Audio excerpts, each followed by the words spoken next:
என்டர்டைன்மெண்ட்டாக இருக்கும். But still I just wanted to share few things with you people. உங்கள் இது நான் பார்த்தப்போ அன்றைக்கி வந்தப்போ அவர்கிட்டையும் கூட அதை நான் சொல்லிட்டு இருந்தேன், சொல்யூஷன் மேட்டர்ஸ் அப்படின்னு சொல்லி.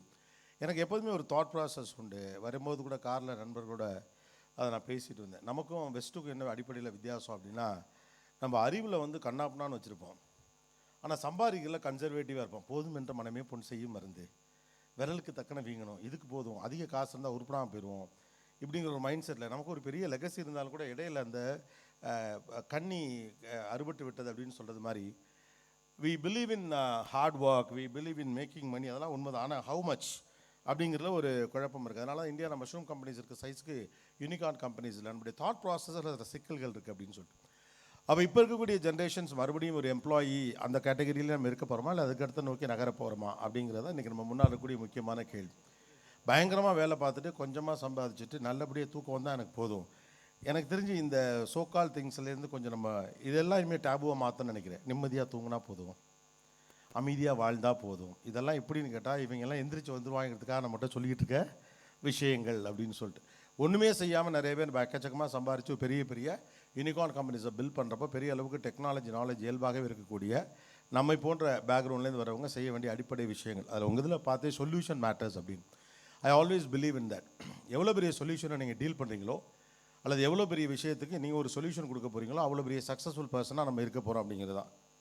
இது ஒரு ப்ராப்ளம். இது நம்ம சொல்யூஷன் இப்போ கொடுப்போம். இந்த டிஸ்கோ லைட் ஆஃப் பண்ணுங்க, இளமை இதோ பாட்டு போட்ட மாதிரி இருக்குது. தேங்க்யூ.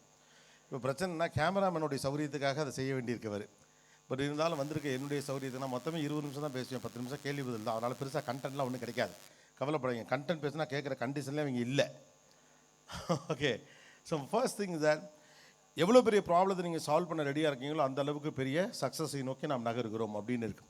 ஓகே, ஒரு படத்தில் இது சிம்பிளிஃபைடாக சொல்லணும் அப்படின்னு சொல்லிட்டோம்னா, என்ன படித்துறா, நான்லாம் ஒரு கோயிலுக்குள்ளே உள்ளே போயிட்டு வந்தோன்னா 10 பர்ஸ் அடிச்சுட்டு வருவேன், நீ என்ன எனக்கு 100 ரூபா கொடுக்குற, அடுத்தலாம் அமௌண்ட்டு பெருசாக இருந்தால் தான் நடிக்க வருவோம் அப்படின்னு அந்த சொல்லுவாங்க.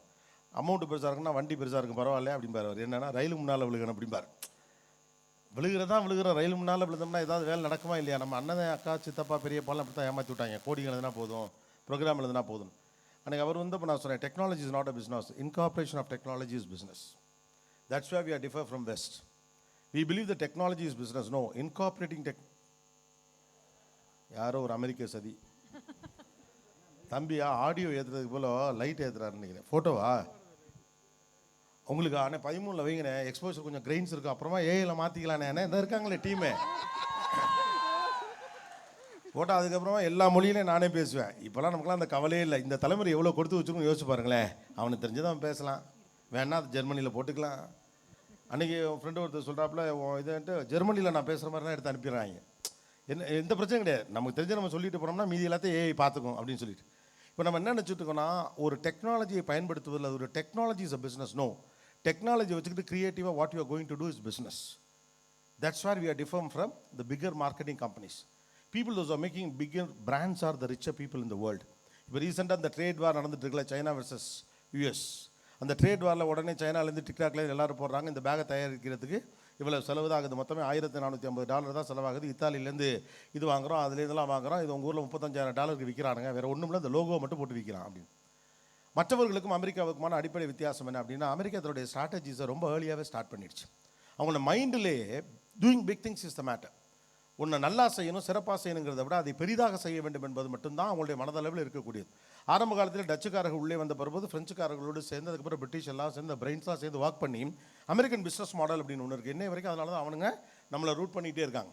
What is American business model? அவங்க வந்து தே ஃபவுண்ட் த முதல்ல வந்து களத்தை அறிதல், அப்படி இதை தான் பாடமாக சொல்லிக் கொடுக்குறாங்க. களத்தை அறிதல், எப்படிப்பட்ட ஒரு தேசமாக இது இருக்கிறது. இந்தியாவை விட 3.5 மடங்கு அதிகமான மக்களுக்கு கொண்ட ஒரு தேசம்.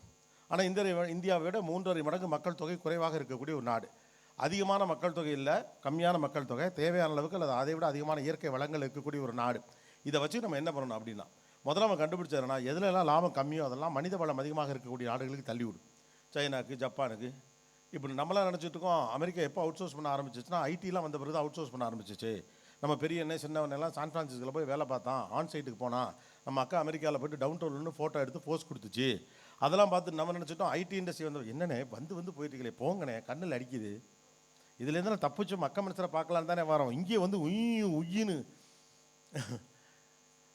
எங்கே விட்டேன் போச்சா? Yeah down down. நம்ம நினச்சிருக்கோம் இந்த they started outsourcing around 1990 or அதுக்கப்புறமா அவுட் சோர்ஸ் பண்ண ஆரம்பிச்சாங்க. பட் டீட்டெயிலாக கவனித்து பார்த்தோம்னா 1900 அமெரிக்கா அவுட் சோர்ஸ் பண்ணிக்கிட்டே இருக்குது. அவங்க அவுட் சோர்சிங்கான ஒரே மெக்கானிசம் இவ்வளோ தான். எதுவெல்லாம் குறைந்த லாபம் தரக்கூடிய வேலையோ அதையெல்லாம் அதிக மனித வளம் இருக்கக்கூடிய தேசங்களை நோக்கி நகர்த்தி விடு. பட்டானுக்கு காஜா கட்டுறது, அப்புறம் பெல்ட் வைக்கிறது, பீங்கான் கிண்ணம் தயாரிப்பது, பாத்ரூம் டிஷ்யூ, இதெல்லாம் அவன்கிட்ட கொடுத்துரு. அப்போ நாம் என்ன பண்ணணும்? நாம் ஒன்றே ஒன்று தான் பண்ணணும். எது 100 மடங்கு லாபம் தருமோ அந்த வேலைகளை மட்டும் பார், போதுமானது. இதுதான் attitude. Here the problem is ஆட் ரிச் டேட் புவர் டேட்ங்கிற ஒரு புத்தகத்தில் ஒன்று இருக்கும். வேலை பார்த்துட்டு இருக்கவே ஒரு நாள் சம்பாதிக்கவே மாட்டான். பணத்தை தனக்காக எவன் வேலை பார்க்க வைக்கிறானோ அவன் தான் பெரிய அளவுக்கு சம்பாதிப்பான். It's an attitude again. It is not the hard work or just the technology. Hard work and technology மட்டும்தான் ஒருத்தரை பணக்காரராக்கும் அல்லது பெரிய இடத்திற்கு அழைத்து போகும் என்றால் அது செய்து கொண்டிருக்கக்கூடிய நாம் எப்போவோ மிகப்பெரிய இடத்தை அடைந்து உலகத்துடைய பெரும் பொருளாதார சக்தியாக வளர்ந்திருக்க முடியும். எது நம்மளை இறுக்கி வைக்குதுன்னா இந்த ஆட்டிடியூட் டுவர்ட்ஸ் பிகர் திங்ஸ். அதுதான் நம்முடைய மிக முக்கியமான பிரச்சனையாக இருக்குது. அவங்களுக்கு வந்து ஆட்டிடியூட் டுவர்ட் பிக் திங்ஸ் தான் அவங்களுடைய ஐடியாவே. 1894 அந்த மாதிரியான காலகட்டங்களில் நீங்கள் நியூயார்க்குடைய மேன்ஹாட்டனில் போய் பார்த்தீங்கன்னா கீழே 35-36 அடிக்கு கீழே ட்ரெயின் போக ஆரம்பிச்சிருச்சு.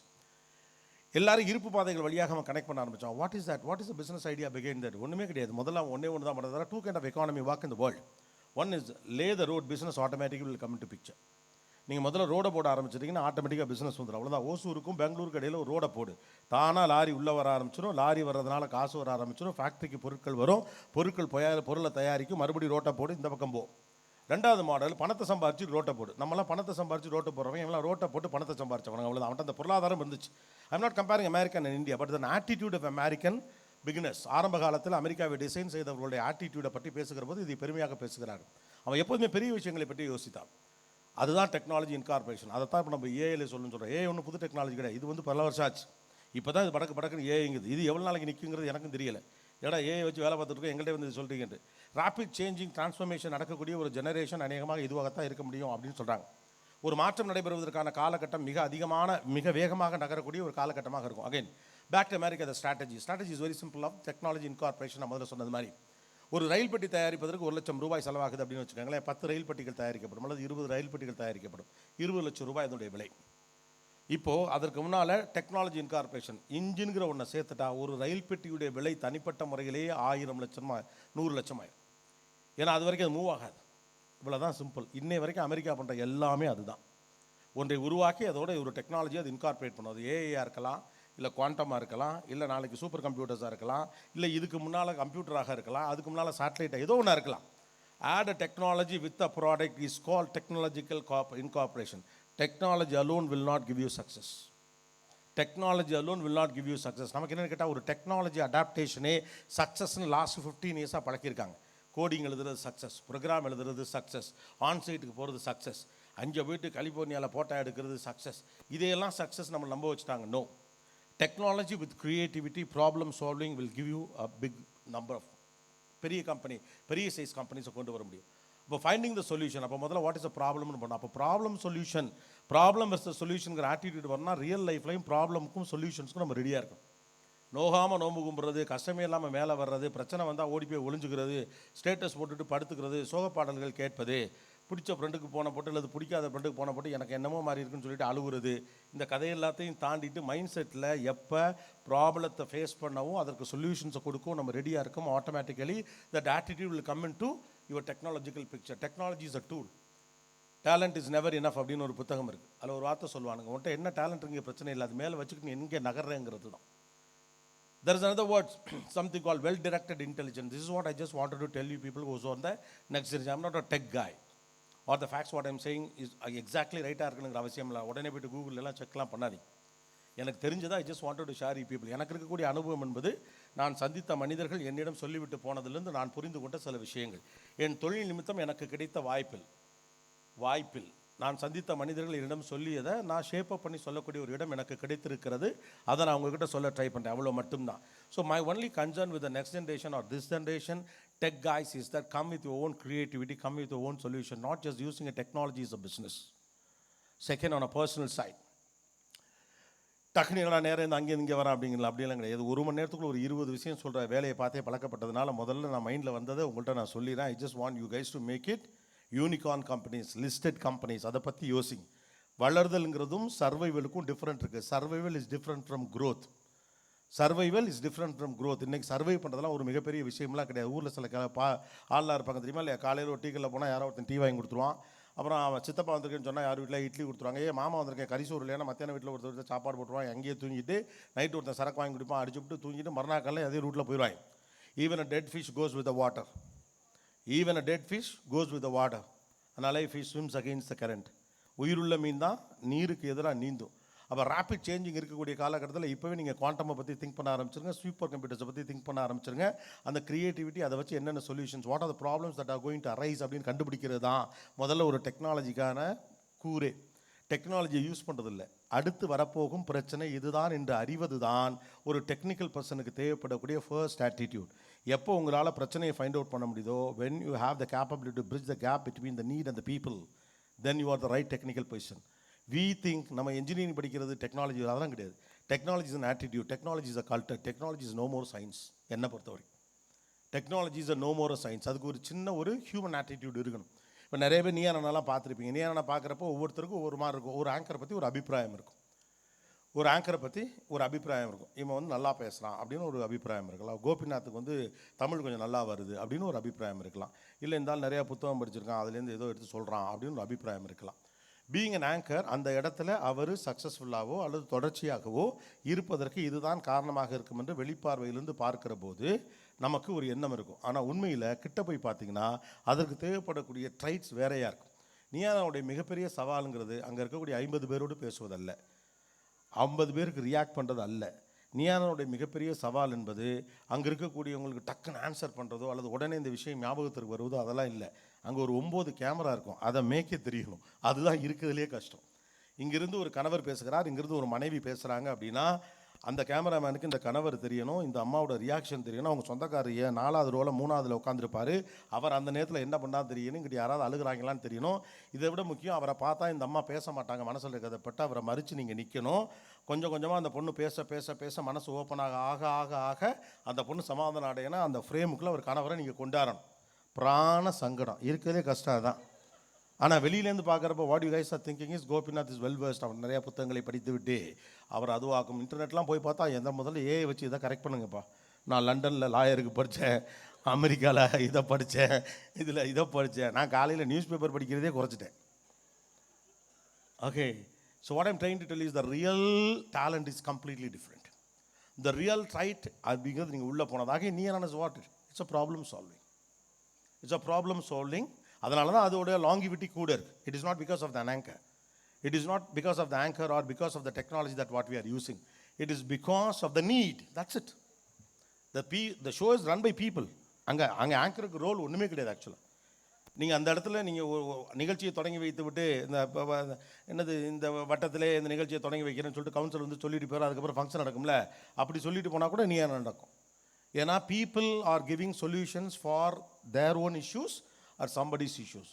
ஸோ அகெயின் இது ரெண்டையும் நீங்கள் கிளப் பண்ணிக்கோங்க. ரியல் டைமில் ப்ராப்ளத்துக்கும் சொல்யூஷனுக்கும் நீங்கள் ரெடியாக இல்லைன்னா டெக்னாலஜியில் உங்களால் அதை இன்கார்பரேட் பண்ண முடியாது. Most successful people are ready to face the challenges and ready to give solutions to that. The second one, it is about personal things. when something is not defined, it is a trap. இதையே நான் சொல்கிறேன் அப்படின்னா ஒரு modern age new generation நீங்கள், அதனால் இதை உங்கள்கிட்ட சொல்லணும் அப்படின்னு. when something is not defined, it is a trap. whether it is relationship or technology, whether it is life or business.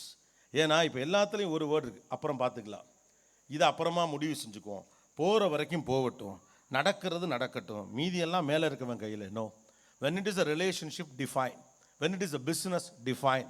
when it is a technology, define. when it is a growth, define.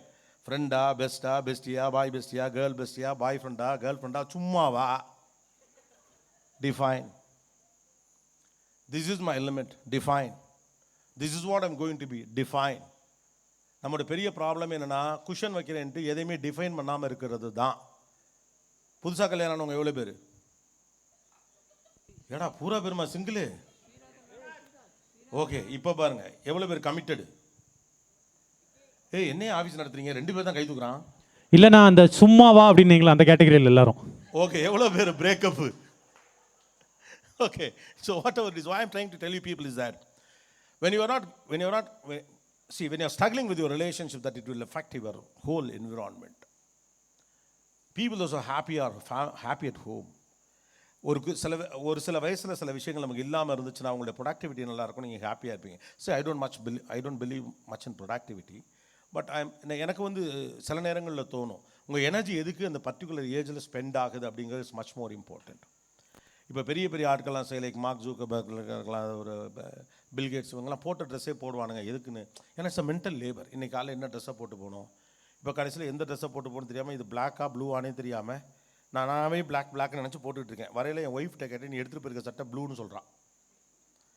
அப்போ பார்த்தப்போ பிளாக்காக தான் தெரிஞ்சுது, இங்கே வந்து பார்க்குறப்ப இருக்குது. அப்புறம் நான் நினச்சிட்டேன், லாஸ்ட்டாக ஒரு பெரிய ஆள் இந்த போட்டிருந்தாரப்போ இந்த combination right. It's a mental labour.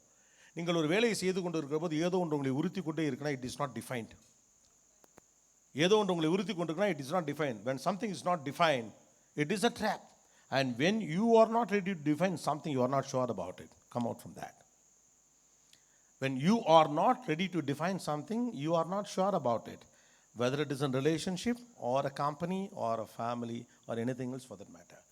இப்போ இருக்கக்கூடிய பெரிய பிரச்சனையாக நான் வந்து மக்களோடு சேர்ந்து புழங்குவதற்கான சந்தர்ப்பங்கள் எனக்கு அதிகம் கிடைத்திருக்கிறதுனால இதை நான் சொல்கிறேன். டிஃபைன். அது ஒர்க் ஆகுது, அது ஒர்க் ஆகலை. Define. when you define something, automatically things will fall into place. அதுக்கு கிராமர் ஆட்டோமேட்டிக்காக வந்துடும். இது இப்படி தான் இருக்கணும். என்னுடைய தம்பிகள் அல்லது எனக்கு ரொம்ப ஜூனியராக இருக்கவங்களாம் கல்யாணம் பண்ணுறப்பெல்லாம் அவங்களாம் எல்லாம் வந்து நம்ம ஏதோ பெரிய ஞான குரு மாதிரி நம்மகிட்ட வந்து அட்வைஸ்லாம் கேட்பாங்க. அப்போது நான் ஒன்று சொல்லுவேன், உன்னால் கடைசி வரைக்கும் எதை செய்ய முடியுமோ அதை மட்டும் செய். பிகினிங்கில் வந்து புது பொண்டாட்டின்னு சொல்லிட்டு ஃபஸ்ட்டு பர்த்டே அன்னைக்கு மொட்டை மாடி வழியாக கேக்கை கொண்டாந்து கொடுக்குறது, அப்புறம் எடுத்தவொடனே ஃபஸ்ட் இயரே அமெரிக்காவுக்கு டூர் கூட்டிகிட்டு போகிறது, அப்புறம் 3ஆம் வருஷம் நீ பர்த்டே மறந்துவிட்டு அவள் தட்டை தூக்கி போட்டு தலையில் அடிப்பா. எது உன்னால் கடைசி வரைக்கும் செய்ய முடியுமோ அதை நாமினலாகவே எடுத்துகிட்டு போ. ஓகே, பிகாஸ் அன்பில் வந்து மேலே கீழெல்லாம் ஏற்ற இறக்கம்லாம் இருக்கலாம் வேண்டியது கிடையாது. அதுக்குன்னு ரொம்ப போர் அடிக்கிற மாதிரி செய்ய வேண்டாம். At the same time don't do things in excitement. When you define, அதனால தான் கவனிச்சு பாருங்கள், பாய் ஃப்ரெண்ட் கேர்ள் ஃப்ரெண்டுக்கான ரித்தமுக்கும் ஹஸ்பண்ட் ஒய்ஃபுக்கான ரித்தமுக்கும் டிஃப்ரென்ஸ் இருக்கும். ஹஸ்பண்ட் அண்ட் ஒய்ஃபில் இவ்வளோ சீனே இருக்காது. ஏன்னா அது டிஃபைன்டு. நீ புருஷன், நான் பொண்டாட்டி. இங்கே இன்னும் டிஃபைனே ஆகலை. மறுபடியும் நான் லவ்வை பற்றி பேசுகிறேன்னு நினைக்காதீங்க. நீங்கள் என்ன வேணாலும், இட்ஸ் அ பர்சனல் சாய்ஸ். உங்கள் ரிலேஷன்ஷிப் கோல்ஸ் என்னவா வேணாலும் இருக்கலாம், but define about it. Because அது மூலையில் இங்கே ப்ரிக் பண்ணிக்கிட்டே இருக்கக்கூடாது. We need more concentrative times. ஒரு தடவை ஒரு நாளில் மிக உன்னதமான சிறப்பான வேலைகளை செய்கிறவர்கள் வெற்றியாளர்களாக இருப்பதில்லை. ஏதோ ஒரு நாள் திடீர்னு ஞாபகம் வந்து 2 மணிக்கு எழுந்திரிச்சு உடனே ஒரு கண்டென்ட்டை எழுதி, முன்னாலாம் நான்லாம் அப்படி தான் இருப்பேன். அது எனக்கு பெருமையாக இருக்கும். நைட்டு தூக்கம் வந்து முழிச்சோடனே நமக்கு ஒரு விஷயம் ஞாபகம் வந்துச்சு, உடனே நம்ம 2 பக்கம் எழுதணுமே, ஓ மை காட் அப்படின்னு கண்ணாடி முன்னால் போய் பார்த்தா சுமாராக தான் தெரியும், இருந்தால் பெருமையாக இருக்கும். அப்புறமா தான் மறுநாள் 9 மணிக்கு தூங்கின விவரமே தெரியாது. இதுக்கு பேசாமல் காலைல 6 மணிக்கு எழுந்திரிச்சு 7:30 மணிக்கு எழுதியிருக்கலாம். ஓகே, இதில் பீட்டல் வேறு அப்படிங்கிற மாதிரி அது ஒரு மைண்ட் செட் இருக்கும். when something is pricking you, you need more concentration for your creativity, more concentration for the development. அப்போ எதுவுமே ப்ரிக் பண்ணக்கூடாது, டிஃபைன் பண்ணிகிட்டே போயிட்டே இருக்கும். தேவையில்லாத ஆணியெல்லாம் பிடுங்கிடணும். இல்லைன்னு வச்சுக்கோங்களேன், போகிறப்பெல்லாம் இடிக்கும். நமக்கு ஒரு இந்த போஸ்ட்போனிங் மேலே ஒரு இது இருக்கும், இந்த கடன் வாங்குறது மாதிரி. அது சில பேர் கவனிச்சிங்களா, கோடி ரூபா பணம் சம்பாதிச்சாலும் ஒரு 1 லட்சமாவது கடன் வச்சுருப்பாங்க. அப்போ தான் மனசுக்கு நிம்மதியாக இருக்கும். லேசாக ஒரு கடன் இல்லைன்னா சந்தோஷமாக இருக்க மாட்டாங்க. அது ஒரு பிசுறு இருக்கணும் அப்படின்னு சொல்லுவாங்க. அந்த கடன் வாங்கி பழகிட்டா அப்படி இருப்பாங்க. லேசாக ஒரு 1000 எங்கேயாவது கடன் வச்சிருக்கும். ஒன்றும் இல்லைனாலும் பொண்டாட்டி ஒரு 500 ரூபா வாங்கிட்டு கொடுக்க மாட்டேன்னு சொல்லிக்கிட்டே இருப்பாங்க. அது மாதிரி ரிலேஷன்ஷிப்லேயும் சில ஆளுகள் கஷ்டப்பட்டாது கவலையாக இருக்குன்னு சில கேரக்டர்ஸ் இருக்காங்க. Don't try to do that. Success is not coming from your knowledge. How success comes from peace. Success comes from what you say conviction. அது வந்து டேலண்ட்லாம் வர்றதில்லை. டேலண்டில் இருக்கவெல்லாம் ஜெயிக்கலாம்னா பூரா டேலண்ட்டு ஜெயிச்சிருப்பானே, இந்த உலகமே என்னை புரிந்து கொள்ளவில்லை அப்படின்னு பாதி பேர் நம்மளை திட்டிட்டு தானே இருக்கானுங்க இல்லையா? That's why I said that well directed intelligence லைஃப்பில் ஜெயிச்ச பல பேரை நீங்கள் கவனித்து பார்த்தீங்கன்னா, ஓகே லைஃப்பில். அப்புறம் ஒரு தகவல் சொல்லிடுறேன். இந்த நிகழ்ச்சியில் நான் வந்து 7:30 மணிக்கெலாம் வீட்டுக்கு போயிடுவேன் அப்படின்னு ஒருத்தர் சொன்னாப்புல. நான் அந்த பக்கம் திரும்பினா நீங்கள் கண்டுபிடிச்சிருவீங்க. திரும்பிட்டேன். Okay, well directed intelligence. What is well directed intelligence? நீங்கள் தெரிஞ்சோ தெரியாமல் கவனித்து பார்த்தீங்கன்னா, தன்னுடைய அறிவை சரியான திசையில் செலுத்தியவர்கள் ஒரு முக்கியமான இடத்தை அடைந்திருப்பார்கள். அது முன்னால் சில பேருக்கு யதார்த்தமாக நடந்துடும். ரைட்டா? நம்மளே நிறைய பேர் யோசிப்போம்ல. இப்போ நான் நிறைய நேரம் யோசிச்சது உண்டு. நம்மளோட நல்லா பேசுகிறவங்க என் ஃப்ரெண்ட்ஸ்லாம் சில பேர் நான் பார்ப்பேன், பிரித்து எடுப்பாங்க. இப்போ இவர் பேசுனா இப்போ ரொம்ப ஆச்சரியமாக அது மொழி பாண்டித்யம். இவர் நம்ம இங்கிலீஷ்லாம் வந்து நல்லா வேகமாக பேசிடுவேன். ஏன்னா கவனிச்சுருவாங்க, தப்பு தெரிஞ்சு போயிடும். அந்த லாங்குவேஜ் ஒரு பாண்டித்யமில் அவர் தமிழ் எவ்வளோ நல்லா பேசுகிறாரோ அதே மாதிரி இங்கிலீஷும் நல்லா பேசுகிறார். இது மாதிரி எனக்கு நிறைய பேர் ஆச்சரியமாக இருக்கும், எப்படி இப்படி பேசுகிறானுவோ. சில நேரத்தில் இப்போ நம்ம காலேஜெலாம் போகிறப்ப சில பேர்லாம் பொழந்து எடுப்பானுங்க. இந்த வயசில் நம்ம எப்படி பேசணும்? வானத்தில் இருக்கிறது பிறை என் பேச்சில் இல்லை குறை இத்தோடு உரைக்கு எடுக்கிறேன் தெரிய. இதுக்கே நமக்கு டிஃபன் பாக்ஸ் பரிசு கொடுத்தாங்களே, நல்ல வேளை இந்த ஜென்ரேஷனில் நம்ம பிறக்கலை. இவங்களெல்லாம் நம்ம போட்டி போட்டு எப்படி மல்லுக்கட்ட முடிஞ்சிருக்கோம் அப்படின்னு. அப்போ எப்படி வாக்காச்சு? நல்ல கவிதை எழுதக்கூடிய பல நண்பர்கள் ஒரு பாடலாசிரியராக ஆக முடியாமல் போனதை நான் பார்த்துருக்கிறேன். வாய் டேலண்ட் இருக்குது, ஹார்ட் ஒர்க் பண்ணுறாங்க, இன்டென்ஷன்ஸ் இருக்குது, எல்லாமே இருக்குது. But it is not walking. That's call well directed intelligence. சில பேருக்கு தெரிஞ்சோ தெரியாமல் அதுவாக நடந்துடும். தங்கள் அறிவை சரியான பாதையில் அவர்கள் செலுத்தி இருப்பார்கள். அவங்களுக்கு தெரிஞ்சிருக்காது. அவங்களுடைய காட்ஃபாதர்ஸு அல்லது இந்த யூனிவர்ஸோட சப்போர்ட்டு, அவன் நல்ல நேரம் அல்லது அவனுடைய நலன் விரும்பிகள்லாம் கூட சேர்ந்து நகர்த்திட்டு போவாங்க. சில பேர் அது ரொம்ப கால்குலேட்டிவாக பண்ணுவான். இன்றைக்கி மாடர்ன் டேயில் அதுக்கெல்லாம் டைம் இல்லை. இப்போ நான்லாம் வளர்ந்த பீரியடில் நலன் விரும்பிகள்னு நிறைய பேர் இருந்தான். ஆக்சுவலாக எதுக்கு மனுஷால் வேணுங்கிறீங்க? உங்களுக்கு அப்பப்போ வந்து ஒருத்தர் சொல்லிகிட்டே போவான். ஒரு பீரியடில் நான் நினச்சிட்டு இருந்தேன் நிறைய ப்ரோக்ராம்கள் பண்ணணும். இதெல்லாம் தான் அந்த வெல் டிரெக்டட் இன்டெலிஜென்ஸுக்கு உங்களுக்கு அப்போ இருந்த ஸ்பேஸ். இப்போ அது இல்லை. அப்போ வந்து உங்களுக்குன்னு ஆட்கள் இருப்பாங்க. அந்த வெல் டிரெக்டட் இன்டெலிஜென்ஸுக்கு உங்களை கூட்டிகிட்டு போகிறதுக்கு, உங்களை சரியான திசையில் செலுத்துவதற்கான மனிதர்கள் இருந்து கொண்டே இருப்பார். அது ஒரு பீரியட் ஆஃப் எக்ஸைட்மெண்ட் இருக்கும் தெரியுமா? நிறைய நிகழ்ச்சி பண்ணணும் அப்படின்னு. சிறப்பு நிகழ்ச்சியெல்லாம் பார்த்தீங்கன்னா அப்போ 2 மணி நேரம் போடுவாங்க. நீ என்னென்னலாம் மக்கள் பார்க்குறாங்க, பேசினா பார்த்துருக்காங்க. காலையில் ஒரு இன்டர்வியூ பண்ணுவேன். 10 to 12 இன்டர்வியூ வரும். அப்புறம் 12 to 2 சிறப்பு நீயான போடுவாங்க. அப்புறம் 2 to 4 யாரையும் நான் பேட்டி எடுப்பேன். அப்புறம் 4 to 6 நானே ஒரு விஜய் டிவியோட சிறப்பு நிகழ்ச்சியில் கலந்துருப்பேன். ஃப்ரெண்டு ஒரு நாள் ஒருத்தன் கூப்பிட்டு சொன்னான், மச்சான் டிவி ஆஃப் பண்ணால் கூட மூஞ்சி தெரியுது. I found this too much of exposure one walk. அப்போ என்ன பண்ணும்? I have to reduce. அப்போ சமான் கால் மீ. அவர் சொன்னார், நீ ரொம்ப ஸ்பெசிஃபிக்காக பண்ணு, டிசைன் யுவர் ப்ரொஃபைல், அதை சுற்றி ஒரு சர்க்கிளில் பில்ட் பண்ணு. இதெல்லாம் வந்து உங்களுடைய உங்களுடைய இன்டெலிஜென்ஸையோ அல்லது உங்களுக்கு கிடைத்த கடவுளின் வரத்தையோ சரியான பாதையில் அழைத்து செல்வதற்கான மனிதர்கள் அப்போது இருந்தார். நான் பேசி கொண்டிருந்த போது நான் பள்ளிக்கூடத்துலலாம் நல்லா பேச்சு போட்டியிலலாம் நல்லா பரிசெல்லாம் வாங்கிட்டு வருவேன். கரூர் கல்வி மாவட்டத்தில் நம்ம ஜித்து அடித்து தூக்குனா அப்படி பேசுவான் அந்த பையன் அப்படின்லாம் இருக்கும். ஆனால் நான் போயிட்டு வந்தால் எங்கள் ஸ்கூல்லலாம் பாராட்டுவாங்க. புதன்கிழமை அன்றைக்கி கலர் ட்ரெஸ் போடுற அன்றைக்கி அந்த கப்பை ஒரு தடவை மறுபடியும் கொடுத்து கையெல்லாம் தட்டுவாங்க, சாக்லேட்லாம் தருவாங்க. என் ஃப்ரெண்ட்ஸ்லாம் நைட்டு மெஸ்ஸில் அவனுங்களுக்கு 5 சப்பாத்தியில் எனக்கு ஒன்று கிஃப்ட் கொடுப்பானுங்க. நாங்கள் ஹாஸ்டலில் படிக்கிறப்ப சப்பாத்தி தான் கிஃப்ட் பண்ணிப்போம். ஆனால் எங்கள் முத்தியாலையை மட்டும் தூக்கி போட்டு மிதிப்பார். என்னடா பேசுகிற நீ அப்படிம்பார். என்னையா ஊர் முழுக்க பரிசு வாங்கியாரா, இந்த ஆள் மட்டும் நம்மளை திட்டான். அந்த ஆள் ஒரு இடத்துல கண்டுபிடிச்சார், இந்த பையன்கிட்ட ஒரு மொழி வளம் இருக்கிறது, ஆனால் இவன்கிட்ட மெச்சூரிட்டி இல்லை, கண்டென்ட் இல்லை, அப்போ மொழி வளம் இருக்குது அப்படின்னு. அப்புறம் அவர் தான் என்னை கூப்பிட்டு என்ன பண்ண ஆரம்பித்தார்னா, அந்த கிராமர் படி அவர் தான் ஸ்டடி ஹால் மாஸ்டர். அவர் என்ன பண்ணார், வெண்பா எழுத வச்சார். என்ன என் மகளுக்கே நான் வெண்பான்னு தான் பேர் வச்சேன். என்கிட்ட அவ்வளோ வெண்பா பாடல்கள் இருக்குது. இந்த இயற்சீர் வெண்டையில் வெண்சீர் வெண்டில் வரணும், 4 மலர் காசு பிறப்பெல்லாம் முடியணும், ஒரு கிராமருக்குள்ளே என்னை உள்ளே கொண்டு வந்தார். He found me, he tapped me. இன்றைக்கி அதெல்லாம் நடக்கலை. இந்த பாரு, இந்த பையன்கிட்ட ஏதோ ஒன்று இருந்திருக்கு அப்படின்னு சொல்லுவார்ல விஜயன் ஒரு படத்தில், 7 Year Rainbow